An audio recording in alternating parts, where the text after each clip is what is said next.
Fresh every Tuesday for MSPs around the world. This is Paul Green's MSP Marketing Podcast. Oh, hello, it's you. Welcome back to the podcast. Here's what we got in store for you this week. Hi, I'm Darren Strong from scalable.msp.co.uk. We'll be talking about retaining talent and using data in your business to execute on your strategy and your legacy plan. And that interview with Darren is later on in the show. We'll be talking about how you can better retain your staff and also use data to grow your business. We'll also be talking this week about LinkedIn Live. Is it a useful tool to get more clients for your MSP? Paul Green's MSP Marketing Podcast. Literally just before I recorded this week's podcast, I've just re-recorded some new onboarding videos for my core service. It's called the MSP Marketing Edge. And one of the challenges that I set for our new members in those onboarding videos is to try to find at least 60 minutes and ideally 90 minutes every single day to work on their business as opposed to working in their business. What's the difference between the two? Well, working in your business is admin, definitely technical work. You could argue chatting to your staff about stuff. That's all working in your business. The only real activities working on your business is stuff that gets you brand new clients, stuff that gets your clients to buy more often from you, and stuff that gets your clients to spend more every single time they buy. Those three big activities, those are the definition of working on your business. Now, many MSPs really struggle to find time every day to work on the business, especially if you're a small business and it's just you and a bit of help. It's certainly the bigger the business, the more resources you have, the easier it is to spend more time working on your business. But everyone, and I truly believe this, everyone can find 60 to 90 minutes a day to work on the business. And typically, this, certainly in the early years, this has to be done at a time when perhaps other people aren't working. Put another way, some people get ahead in the time that other people waste. Now, I've built two businesses from scratch now, and the very first one, which I started in 2005 and sold in 2016, it was a marketing agency, not in technology and healthcare. That business was built in the first probably 6 or 7 years at 5 a.m. Now, I don't do this anymore because I'm too old and because I value my sleep. And also, I don't need to do this anymore. I would if I absolutely had to. But back then, I would get up at 5 a.m. every single weekday. I tried not to work weekends because it's important to have a complete break. But every single weekday, I would get up at 5 a.m. and I would work for 90 minutes on the business. So by the time my family was starting to rouse from their deep slumber at 6:30 in the morning, I'd done 90 minutes worth of work. Now, to put that in context, I literally got out of bed at 5 a.m.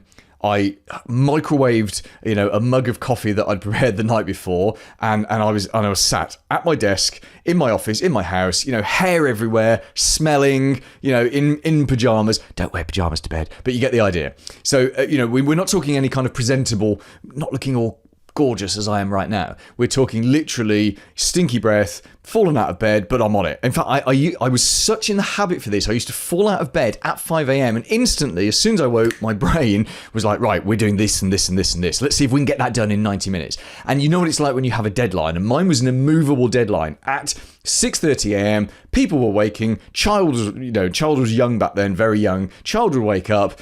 There is activity. Can't focus anymore. So I pretty much built that business in the first 5, 6, 7 years from 5 a.m. to 6:30 a.m. And I would go into work. I would get to my office at, let's say, 8:30 a.m. and my staff are bombarding me with daft questions, as they do. And it didn't matter because I felt epic, absolutely epic, because I had already done the most important thing. It didn't matter what happened and how my day was completely ripped away from me by clients and by staff and other people. I'd already done the most important thing. And there were perhaps a handful, in those number of years, a handful of times that I didn't get up at 5 a.m. and work on that business. And, we reinvented that business several times. It wasn't a linear thing that it started to, we started in 2005 and it grew in a linear way up to 2016. I struggled with that business for a good 5 to 6 years. We didn't get any traction with it. I had to reinvent it a number of times. And then we just found a model that worked, which was to say that was a marketing business. So I don't need to go into the details of that. The point is the work that was done in the morning. Some people get ahead in the time that others waste. So my challenge for you is this. If you are desperate to grow the business, I mean, truly desperate, you really want it. It's like, it's got to happen this year. We're already a couple of months into the year, or certainly at this point of the year, you've got to do something different. And that means finding time to work on the business, getting more new clients, getting those clients to buy from you more often, and getting those clients to choose to spend more every single time they buy. You need 60 to 90 minutes every day. Now, 5 a.m. might be too extreme for you, but what about 6 a.m.? What about 10 p.m.? What about Saturday mornings or Sunday mornings? I mean, an hour a day is better than trying to do a 4-hour block on one particular day, because it's too easy to lose time on that 4-hour block. But actually, something is better than nothing. What's the time that you're wasting? Where's the dead time? And how could you refocus that back in on working on your business and achieving the things you so desperately want to achieve this year? Here's this week's Clever idea. Usually when I give you a clever idea in this podcast, it's something that either I've tried or a friend of mine has tried somewhere or an MSP has tried. I try not to bring experimental ideas into this podcast. However, I'm going to break my own rule today because I have an idea that I would like someone somewhere to test to see if it's worthwhile. And there's not a lot of risk in this. It's not going to cost you money. It's going to cost you a little bit of time, but it could really make you stand out. And as we have been talking about on the podcast, I think it was last week we were talking about this. Do you remember me saying last week that samey kills sales? You've got to stand out and be different from all the other MSPs. So here's my idea. There is something in LinkedIn called Creator Mode. Now, this is something that was only introduced, it was either about a year ago or maybe just late in 2021. But Creator Mode is where LinkedIn, you essentially turn on a different type of LinkedIn. I've had this going for about 45 weeks or so now. And in Creator Mode, people can't just connect to you, they can follow you because you're creating content. So for example, you may have heard me talk about LinkedIn newsletters a lot because LinkedIn newsletters are awesome. And LinkedIn newsletter is where you publish a newsletter once a week, say, and you can build up a list of subscribers. And these subscribers are separate to your LinkedIn connections. You can only do that when you're in Creator Mode. You can Google how to turn on Creator Mode. It's fairly easy to do. But the whole point of Creator Mode is you are creating content.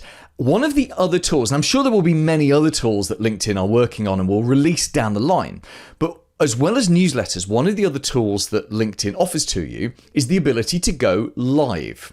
So we've seen this before. Facebook has been doing this for, oh my goodness, it must be a decade at least, where you can go live on Facebook. And do you remember when that first came out and everyone was just going live all the time? My first ever Facebook Live was me drunk, walking back from a train back to my house. And I was live streaming going to a kebab shop, which is embarrassing. In fact, I had to delete that video because I didn't realize that when someone connects to you on Facebook, the first piece of content they see is your most popular content. That was my most popular content. So that wasn't necessarily what I wanted new friends and MSPs I was connecting to see. Anyway, I digress. On LinkedIn, you can just go live. You press a button, you go live, and you are broadcasting a video. It occurred to me that LinkedIn Live is cool, but what if you use LinkedIn Live to try to achieve what we're doing here? What if you did a live broadcast, kind of like a podcast on a regular basis? What if every single, Tuesday, at 7 p.m, you went live on LinkedIn just for 15 minutes to talk about how to use technology to make more profit out of your business or to be more productive. In fact, it could be the productivity and profitability podcast. Try saying that after you've had a few beers, Paul. Wouldn't that be cool? Because people, remember, ordinary people don't really care about technology per se. They care about what it can do for their business. They care about profitability, productivity, all of that kind of stuff.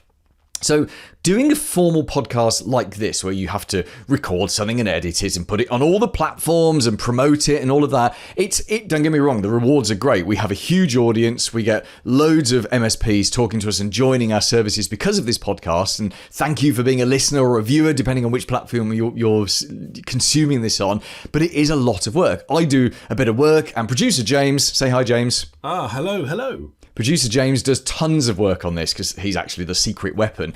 A quicker way to get going with a regular broadcast is just to do that live on LinkedIn. So, challenge there. Do you fancy that? Do you fancy giving it a go and seeing if this is the thing for you? If maybe you could be one of the first MSPs to start doing a regular podcast, which of course your LinkedIn connections would see as well. I'm just thinking actually 7 p.m. on a Tuesday wouldn't do it. You want to do it kind of during the workday. So maybe at lunchtime. Lunchtime would be a good time to do it. Could you be the first or one of the first MSPs to start doing a lunchtime, once a week live broadcast on LinkedIn? If you do it for at least 3 or 4 weeks. See what kind of reaction you get. You won't get a lot of reaction, but the goal is to be doing this consistently. And just drop me an email and let me know, would you? Because I'd like to watch it, see what you're doing, and also, of course, see if it does actually help you start conversations with prospects. That's the whole point of all of our marketing. It's engagement and moving prospects forward, further and further and closer to you becoming a client, or them becoming a client of yours. So if you do this, just drop me an email, would you? It's hello@paulgreens, MSPmarketing.com. Paul's blatant plug. Right, hang on 2 seconds. The postman's just been, and I just want to see what's in today's mail. So, okay, we've got a flyer there, a bit of junk mail, that's no good. A bank statement. Which banks still send out statements in the post? Well, clearly my bank does. Oh, and this is much more interesting. Look at this. It's the Marketing Action Monthly. This is actually my own newsletter, my own printed newsletter that I send out every month to MSPs all over the world. Let's crack this baby open. Let's see what's inside this month. Let's have a look. Oh, look at that. That looks good. So inside this issue, we've got give LinkedIn newsletters an hour a week. I said I'd talk about those, don't I? Prepare your MSP now for the shift to MSSP, Managed Security Service Provider. And another one, your attitude and not your aptitude determines your altitude. Well, those are the headlines. We've got here, what is this? 16 pages. I know exactly how long it is.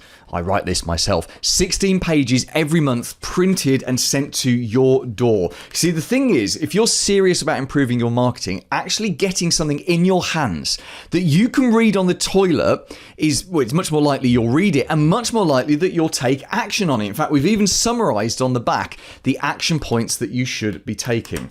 Go and have a look at this, because this could be a game changer for you. This could really get you taking action on your marketing and making this year the year that things start to happen. There's a reason that we call it the MSP Marketing Action Monthly, because it's all about getting you to take the necessary actions that really improve your MSP. You can see all the details of this and how to get it shipped to your door, regardless of where you live in the world, at Paul Green's MSPmarketing.com/action. The big interview. Hi, I'm Darren Strong from Scalable MSP. We help MSP specifically to improve their operational, financial, and data that they run the business on. And you're exactly the kind of person that all MSPs should be talking to as we, get going into this newish year. I say newish, it's now February. I don't think it's a new year anymore, Paul, when you get to February. Darren, you actually have a pretty good, solid background in the MSP world because you own an MSP as well. Correct, yeah. So we own MSP, which I think is more unique to us. Even though we're a consultancy business, we're still in that world. So that world's moving very fast, especially security, etc. nowadays. So we're keeping in touch with that world. And I've been in that world for over 20 years now. First of all, helping other MSPs, owners to build those businesses. And then the last 3 years running my own. So how did it talk us through your background and your history? How do you end up as a consultant to MSPs and the owner of one as well? So started off in corporate IT, so doing corporate internal IT. Then I joined a business. So I went from a corporate IT team of about 240 people in IT alone to an MSP that had 6 people. Helped that owner to build that business to a maximum of 50 people, 6 million turnover. Went through the recession, went through a couple of M&As, good and bad, and then joined a peer group. And during that period, we learned a lot about running the business and getting the best out of those tools. And then I created my own MSP 3 years ago. And then off the back of that, just born out of demand, lots of MSPs that I knew from the peer group were asking me to help them with their businesses, operational, financial, and tools. And so born out of just that demand, we started to build a consultancy business. And now we've turned that into its own brand and we're driving that forward. That's awesome. I love it when MSPs or people who are working in MSPs have that entrepreneurial spark and they spot an opportunity in the market, because this marketplace we're in is so huge. It's exciting when someone sees something and absolutely goes for it. So what do you think are some of the biggest challenges for MSPs as we go throughout this year? So I think the biggest challenge is actually retaining talent and hiring new talent. And what does that look like? And especially, I think we're not very good at nurturing our own talent. So we tend to go in very knee-jerk reaction at the last minute. I need a tier 3 person. I need them tomorrow. Versus actually, let's bring on an apprentice and let's nurture that and create a nurture system of doing that. But of course, creating a nurture system is a 10-year investment, or a 5 or 10-year investment in a level 3 tech, isn't it? And if you've got a demand for a level 3 tech today, and you've got more work and it's too sophisticated work that your level 2 techs can cope with, that's not going to answer the question. So, or that's not going to fill the need, as it were. Can you see why MSPs are so tempted to cut corners and just jump into finding the first half decent person they can find? You're not going to speak to any MSP that says, oh, I've got 4 hours spare today, so I think I'll do some planning. We're all maxed out. We've all got no time. We're all firefighting. Customers don't tell us, thank you for, polishing my shiny server.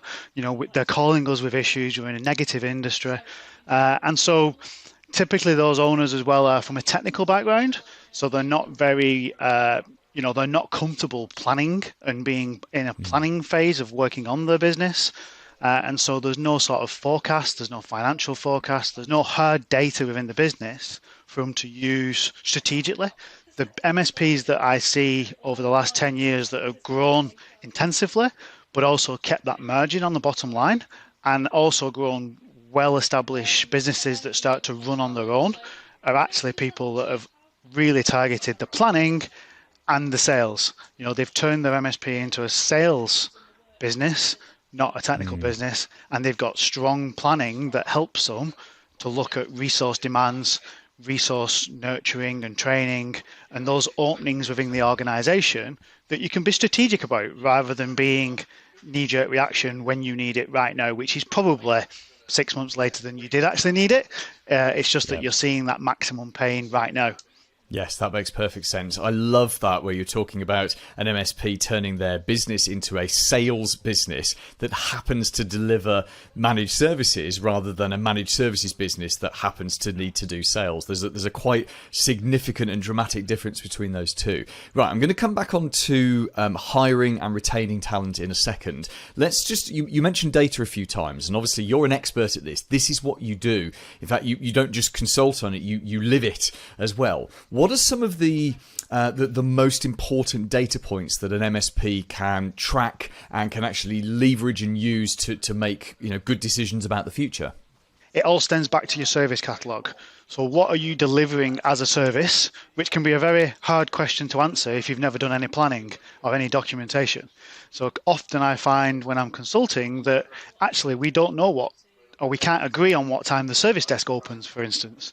And so what services are you delivering and what are those pots? So if you've got certain IT pots, certain security pots, certain professional services pots, what is the revenue that those pots bring in monthly, quarterly and yearly? And then what is the COGS to those revenue? So how much does it cost you to deliver that service, whether that be software, tools, hard COGS, fully burdened rate of individuals? Then we've now got the true profitability of that service. Now we can start to plan.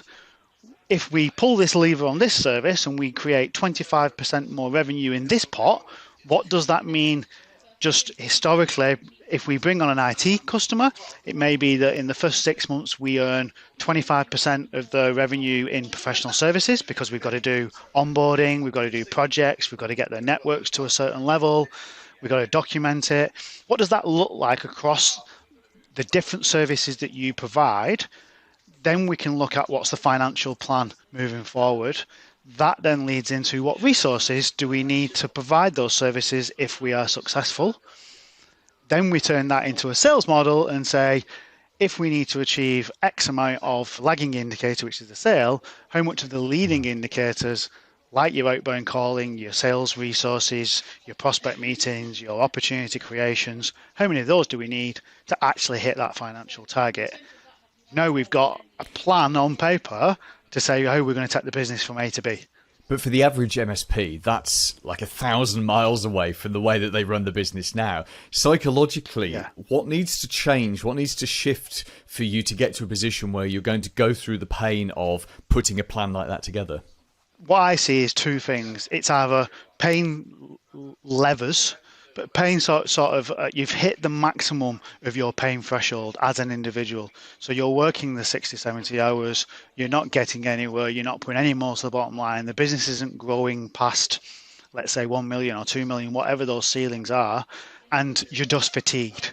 And it can't continue like this for the next 10 years. So that creates a stop. And at that point, you start looking around for what is the things I need to do. Or it's because someone's actually talked to you about your legacy plan and saying, right, okay, what do you want out of this? You're telling your wife, your spouse, I'm doing this for 20 years. I'm doing 60 hours a week. We will create this legacy, i.e. this retirement plan and this net worth. But actually, what is that? And so then when you start to track that back, you can see that the business hasn't grown over the last 5 years. So how am I going to hit that target? So something has to change. And typically, that's the way that you're leading the business. Typically, it's not because you've not got good people in the business. Typically, an MSP has got good people. It's all about, are they in the right seats, and have they got the leadership and mentoring in place so then they can achieve what they need to achieve? I think one of the hardest moments for a newish business owner, let's say someone within their first 3, 4, 5 years, is when they realize that it really is all on them. And I don't mean that they have to do it all, but the success or the failure of the business is 100% down to them and their attitude and the way they think, and more importantly, the way that they act. Let's talk about the talent then, Darren. So we started right at the beginning talking about retention and how you should be keeping people and nurturing them and training them. For those MSPs that do need an urgent recruitment fix, they need to fill a hole today. Talk us through some of the practical things that they can do, and then we'll come on to that kind of long-term nurturing. I think first of all, it starts off with, what do you actually need? I see a lot of MSPs knee-jerk reaction that they want a tier 3. They get just an advert out there, but there's no setup for success. So what is the job description / role profile? What does good look like? What sort of KPIs are they going to be held accountable to? What type of person does that need to be? What experience do they need to have? There's no structure around what does that actually need to look like, because you're just knee-jerk reacting that I need that resource and I need it now, and I'm going to basically employ the first person I meet on an interview. So I think it starts with, what do you actually need? And actually, do you need a tier 3 person? It may be that actually you've got tier 1, 2, and 3 structure, but if you did an analysis, like I did on a customer a couple of months ago, you'll find out that actually your tier 3 engineers are doing a lot of tier 2 and a little bit of tier 1, and your tier 2 engineers are doing a lot of tier 1. So actually, if you hired 2 or 3 tier 1s instead of a tier 3, you could fix the problem. But is that actually the problem, that you need a tier 3 engineer, or is it just because the team say we're really busy and we need a tier 3 engineer? So I think it goes back to the data. Then set them up for success, and then use some avenues. For instance, LinkedIn is a great one, and also there's some avenues that you can create on some platforms that allow you to look at the area that you're in, and are any of those MSPs, are any of those employees putting their CVs up online, for instance. So Indeed is a good one. They do one where you can subscribe to it. It will notify you if there's a certain category of individuals putting their CVs up. Obviously, you then can reach out to them and offer them a coffee, go and speak to them, see what they're like. And then I think then it also leads on to a great onboarding. Again, I see so many people, it's a knee-jerk reaction. You're 6 months behind the curve. You need them now. So their first day, they're put in front of the wheel and they're expected to drive the car just because they've got IT experience. So what does that onboarding look like? How, don't set them up for failure. Don't put them in front of a customer that they're going to go wrong. The customer doesn't forget. Then they're banned from working on that customer forevermore. And that's just a spiral that happens. So I think, that onboarding is a key function that should take roughly 3 months. And during that, they should shadow individuals. They should shadow other team members in other departments to learn how your business functions and how they can have an impact, good or bad, on those departments. If they don't fill out a chargeable ticket correctly, how does that impact finance? How does that impact invoicing runs? If they get to learn that, they can then change their behavior because of that, and then slowly introduce those items that you want them to be successful with, because you've already got the role profile, you've already got the KPIs. And I can't remember the book now, but a real good methodology that I use is painting what does good look like. So giving them live dashboards or reporting on a regular frequency, which means they can finish the day or finish the week knowing I've been successful. There's a lot of data around an individual needs to feel successful. That isn't just that they got a paycheck or they got a pay rise of X. It's because they feel successful in the business and they know they're doing a good job. So you've got to enable them to be able to see that. And maybe even compare them against their peers. If you're going to give them a KPI, what are other people in their team achieving as an average? So then you can work with them to get to that average, rather than it just being your gut feel that they need to do more tickets. I love that. Absolutely love that. And in fact, when you were talking about taking on someone with IT experience and on day one, just dumping them on your clients because they know IT, I was thinking a good analogy for that is commercial airline pilots. So as a commercial airline pilot, you can fly a Boeing 747 from London to New York. But if you move on to a different kind of aircraft, let's say a Boeing 777, then you have to spend hundreds of hours transferring over. So the principles of flying the plane are exactly the same, but the actual setup of the plane is different. And it occurred to me that's actually a good analogy. In fact, you can steal that analogy, Darren, if you want to. That's yours. That's great. You can pop that one in your tool set. So yeah, no airline would expect a pilot to transfer to a different aircraft without a dramatic amount of onboarding, and yet as MSPs, that's what a lot of MSPs do. Okay, final question and subject then. Let's come back to those level 1 techs that you were talking about earlier. And one of the things you said right at the start was, let's hire level 1 people that we know can stay with us for a number of years and can perform better and be upgraded and be promoted to being level 2 and maybe even level 3. What do you look for when you're looking for someone like that? Because you're not just looking for someone to clear tickets. You're looking for someone who's obviously got the right mindset, got the right attitude, and really wants it, but also will stick with you. I think that's got to be the critical thing, and that's hard because these days, different generations are used to flipping from. I don't know how old you are, Darren, but certainly, I'm 48. And when I started my career, I was expecting to have 3 or 4 employers, and it worked out. It's probably around about right, actually. But then I started my own business, so everything changed. I think kids entering the workforce today are probably going into it expecting to have 3 or 4 employers in the first few years, because they will flip from thing to thing to thing, or from employer to employer where they think they can get a boost. So what kind of people are we looking for right at the beginning that can go on and become our future superstars? So I think that goes back to what's the culture of the business, what's the values of the business, and how do you provide your service? What makes you different? And definitely the ability of communication. Unbelievable is the telephone. This era that we're looking at don't want to talk on the telephone and can't talk on the telephone. So that's the first thing you've got to teach them. What's their telephone behavior going to look like? So I think you need to make sure that they're going to fit the culture. They've got the values. They have a spark about IT. They've got a passion to grow and move forward, and maybe even an openness to ask. They're inquisitive. They want to ask, but they're not scared. So they want to ask every little step of the way. They want to know more. So they're inquisitive, and then you've got to set them up for success. So you've got to make sure that your ticketing system, whether it to be built into your ticketing system as task lists or whether it be external processes. So many times we put an apprentice or a tier 1 engineer on the front line, and we don't get anything out of them for 6 months. They don't match our expectations or match our requirement of what it costs us to employ them. So then we remove them from the business. It's not their fault that we haven't set them up for success. We've made it where it's too complicated to read our documentation. There's no technical documentation. They don't know where passwords are. They don't know how to do certain things. So really structure your ticketing system so they can categorize a ticket and get a process. So every time they categorize a ticket, they get a process. They follow that process. They might have some automation on scripts that they run. They don't know what those scripts do. They just know what the output says. Then they might recategorize the ticket. And what you're looking for is that first 15 to 30 minutes, that A&E triage. You walk into A&E, you go to a nurse, they triage you, and they move you on to X-ray, to a doctor, etc. That's what you're looking for, that first initial reaction. And you're looking for sort of 75 to 80% of your tickets being closed in that first 30 minutes. But the customer feels like they know exactly that they know what they're talking about, but we know they're following some structure behind that. It's not a rigid structure, so they don't become a robot, but they're following a step-by-step structure that is questions that aren't yes or no answers. So they can't passively read it. They've got to read it and give you an answer.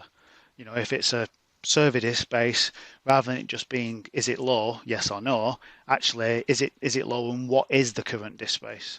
That then means when they escalate it, the tier 2 engineer gets more details about it was at this size on this time, now it's this size, how much is it consuming, for instance, if it does have to be escalated. So I think setting those tier 1 people up for success, and I think also painting what the pathway is going to look like.